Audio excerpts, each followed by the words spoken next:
lineup is, how did you ensure you wouldn't be complacent seeing them import less and that you'd be able to bring out the best in Chapman after he was unhealthy against Ginebra? First and foremost, I want to give credit to my players for responding really well. And I challenged them actually before the game, before the huddle, when we found out that the import is not playing. I told them that this team is more dangerous without an import. They are an all-Filipino champions for a reason. So I really challenged them. Kasi mas mahirap talaga sila, mas nakakatakot kalaban ng San Miguel pag all-Filipino. And, they responded to the challenge. And that's what I really like. What I'm seeing right now in Magnolia, in my team. Honestly, I keep on challenging them. Every practice. Minsan yan, masasakit na yung sinasabi ko sa kanila. But for me, it's for us to grow as a team. I have a lot of young players right now. I think they're up to the challenge. And yun yung maganda dito sa mga players. And that's why I keep on challenging them. So tonight, I have to give credit to my players for responding to that after a sorry loss actually on the Saturday game, last Friday game. So nag-respond sila. So that's what we need. Every win that we na pwede namin makuha, we'll take it.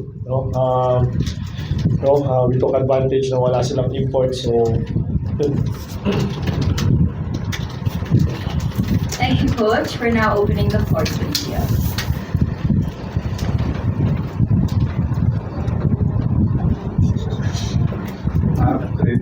Congratulations. Of course, you already mentioned that there was you play without an import. How big was that, and how did you guys took advantage of that? Well, first of all, you got to give San Miguel credit for playing without an import. I think they might play nearly as good with an import as they do without. So, or the other way around, I would say. So, give them a lot of credit. They obviously played hard tonight, but we had to find an advantage, and I know I needed to be that advantage. So, I think defensively we were pretty good for most of the game, not the whole game. I know Coach will probably say the same thing. There's places where we can get better, which, like I always say, that's exciting. We have potential to get better and grow. Offensively, we're sharing the ball. I think we're starting to really get a groove offensively, and like I said, find advantages where we can and continue to get better. Coach, in the Ginebra game, medyo marami kayong turnovers. How about this game? Ano lang masabi mo? Madami pa rin. Marami pa rin nga. At least nag-improve kami. 3 na lang ang nabawas.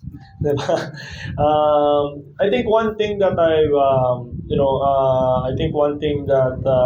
we're struggling right now is because marami kaming turnovers because of the familiarity of the offense. If you can see, we changed our offense from last conference to this conference. So another adjustment for them. What I really emphasize with this team right now is really how to play defense. Because on offense we can do whatever we want, as long as we take care of the ball. But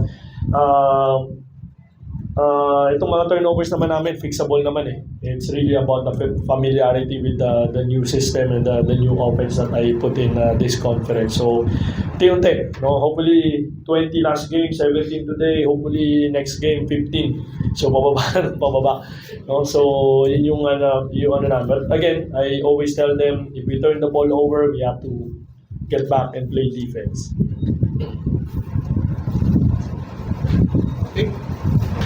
Okay, thank you.